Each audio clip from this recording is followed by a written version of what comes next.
That should be good. So, hello everyone. Thank you, Benjamin. So, I'm Rouba Iskandar. I'm a PhD student in the project CDP Risk. And I work on modeling seismic crisis in Beirut using agent-based models.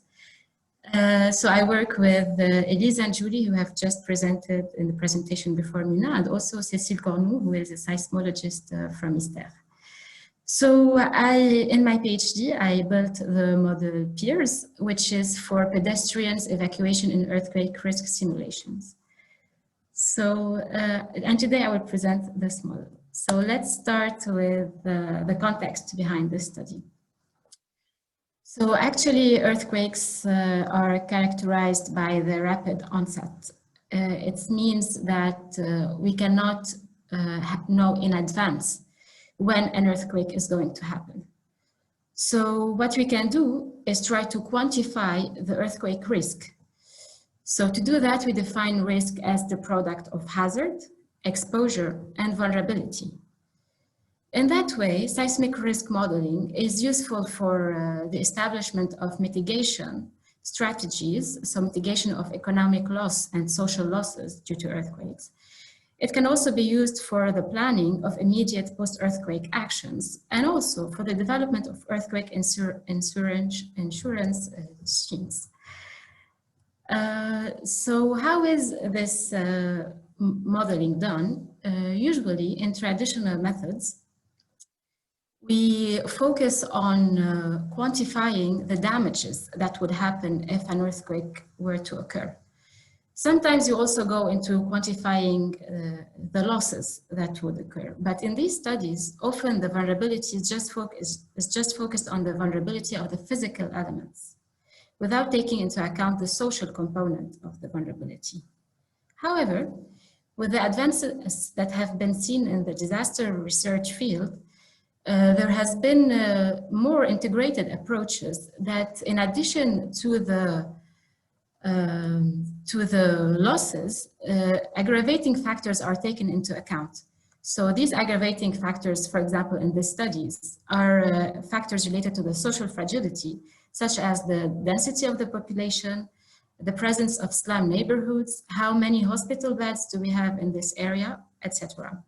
This would allow us to capture a more global picture of the risk and quantify it in terms of social risk. So even though this is an improved approach and it increases the realism of the models, there is still an important aspect missing, which is the human behavior in crisis. So this is important mainly because the behaviors that people adopt during the earthquake will change their exposure to the damages, to the debris, so which also will impact the risk. Let me highlight this using a video. So this is the video that Julie mentioned in her presentation. This is a video from the Nepal earthquake in 2015 in a market in Kathmandu. So let's start it. So here we see people walking in the market and the earthquake occurs. We see people moving away from building, gathering in the central area here. Now here they are swaying with the ground motion. However, we see them all gathering here. Here we saw debris falling. A woman who was just next to it moves away. Here we can see a tourist. He has a camera. He seems a bit lost though. We see people going back towards buildings. And then a minute later, we see a family arriving with children. So these people probably had their evacuation delayed because of gathering the children. And then in the background here, we see a woman kneeling down and praying. So this video illustrates the diversity of behaviors that people adopt during an earthquake. We see people gathering in an open space, but also we see people doing irrational behaviors, such as going back to dangerous areas. So this is what we are trying to represent and model in an agent-based model. So the model we have built is PEERS. It's an agent-based model for pedestrians' mobility and behaviors in an urban area during and in the minutes following the earthquake. So the agents that we consider in our models are the buildings, the debris zones, so the zone that is formed by the debris when the earthquake happens. We have the people who are the residents of the city, and they are organized in households, so families typically. And we also have the open spaces, which are the location where people should go in case of emergency. The model is applied to Beirut in Lebanon. So Lebanon has witnessed huge events in the past, namely the one of 551 and the one of 1759 that caused thousands of casualties. Also, Beirut is densely urbanized and the construction is very heterogeneous with a lack of open spaces. Also, I should say that this work comes in the continuity of previous works and collaboration between the labs in Grenoble and universities in Lebanon. So we use that collaboration also for this work, and through these collaborations we have acquired data which are useful for our model. So what is the methodology to develop an agent-based model and simulation? The first step is gathering the input parameters, so which are the GIS layers used in the model, literature review, survey results, videos to gather behaviors of people. The next step is modeling, so we make an abstraction representation of the real system.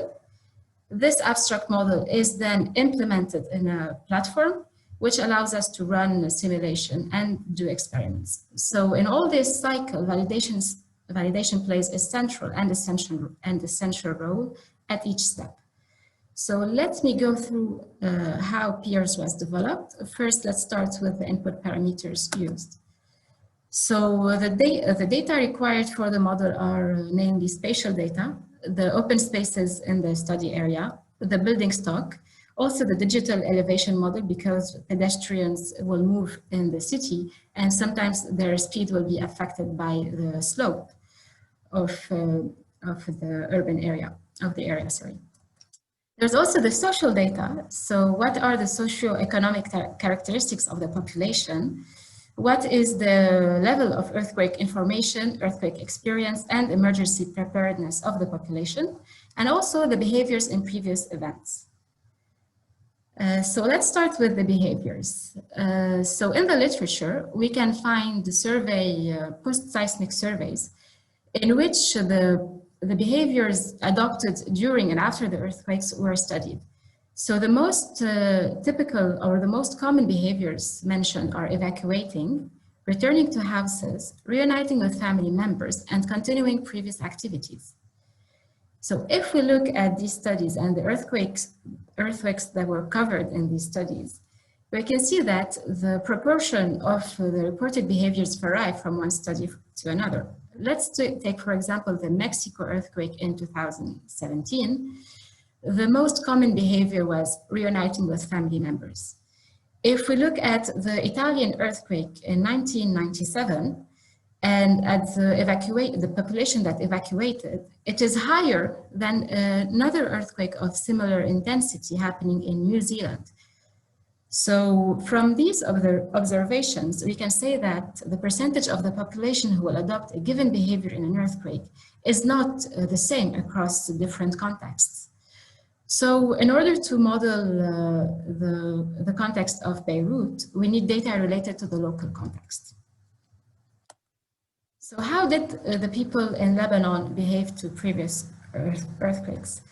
This was covered in previous surveys on Beirut's residents' risk perception and behaviors in previous earthquakes.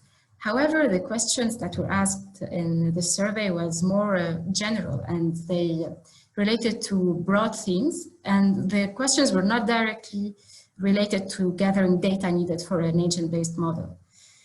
More recently, there has been an online survey on behaviors in previous earthquakes in Lebanon.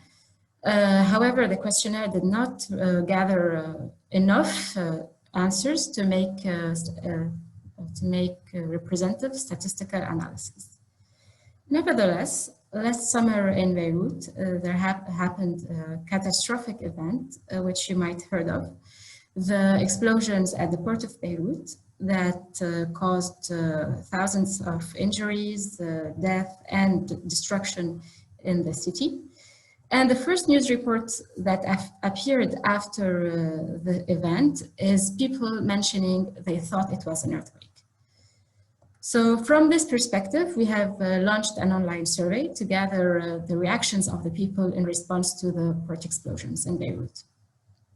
So I'll just go quickly to one of the aspects that are highlighted from these results. If we look at the mobility behaviors adopted by the population during the explosion, so we asked the people who were outside what they did, and we see that the most common answer was joining a family member.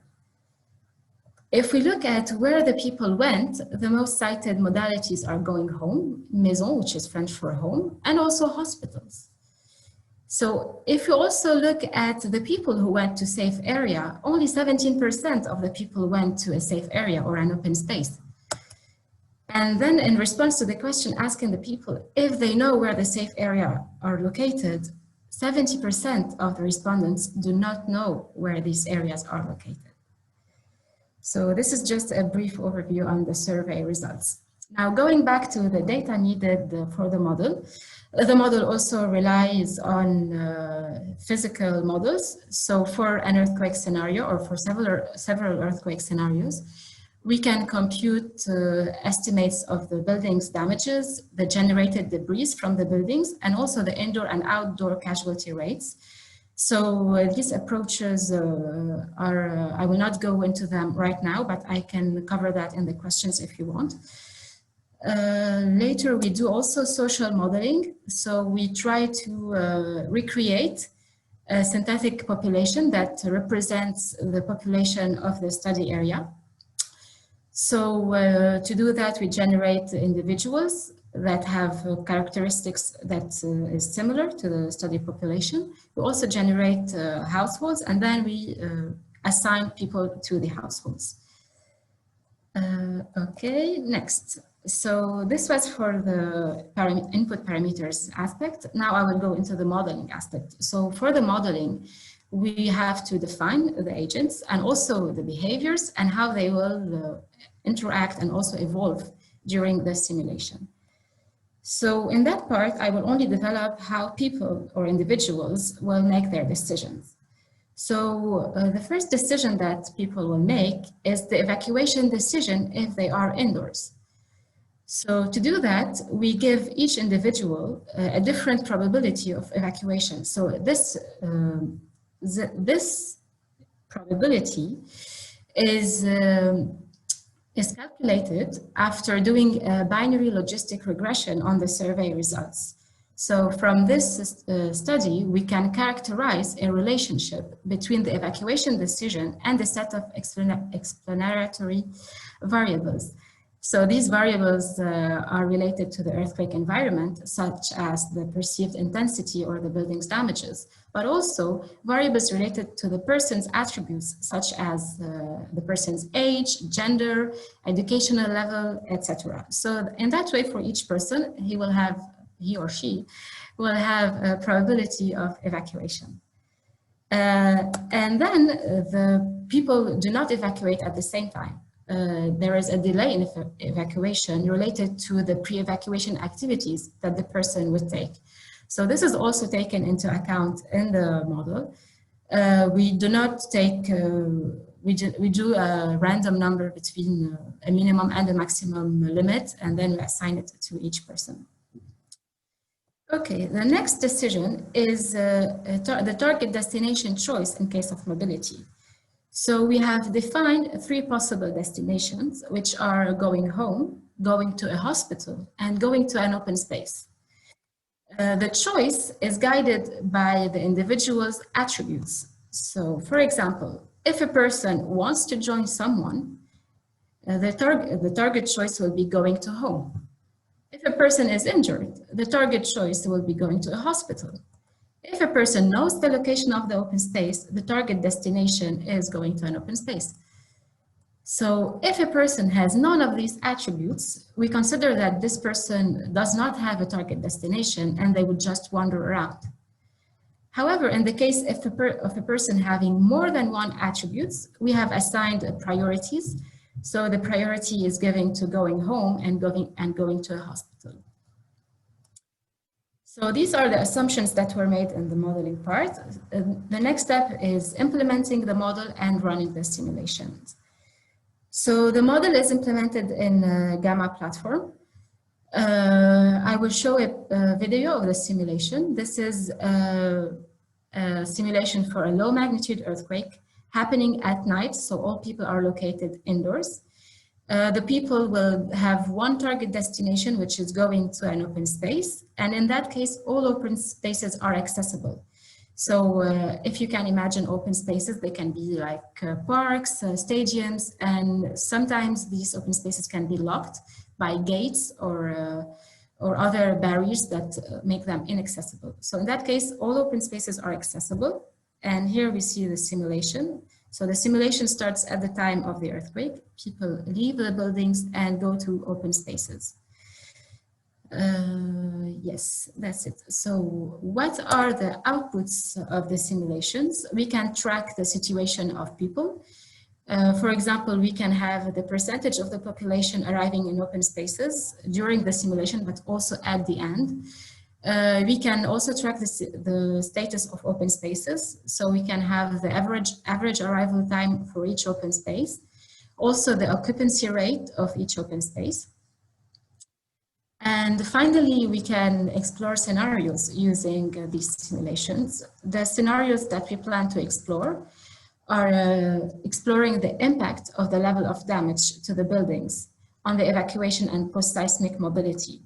So to do that, we modify the earthquake magnitude in the simulation. We consider, for example, a scenario with low magnitude and another scenario with high magnitude. We can also explore the impact of the spatial distribution of the population by changing the time of the day and considering a day scenario and a night scenario. We can also explore the effect of an information campaign on inappropriate behaviors. So that would modify in the model the population's knowledge of the open spaces location. So we have a scenario where the level of knowledge comes from the survey results, and another optimistic scenario where everyone knows the location of open spaces. And finally, we can also evaluate the influence of having all open spaces accessible in an emergency by modifying the open space accessibility and taking the real accessibility of the current situation, but also another scenario where all open spaces are accessible. So this leads me to the conclusion. So the take-home messages are: human behavior increases the realism of seismic risk models. And to incorporate it in the models, we can do that using agent-based models and simulations. These models allow to recreate the real context, but also to explore mitigation strategies. So these simulations could be used as a tool to inform decision makers, but also can be used as a tool to educate the population and increase population's awareness. Thank you very much. And I'm ready for your questions.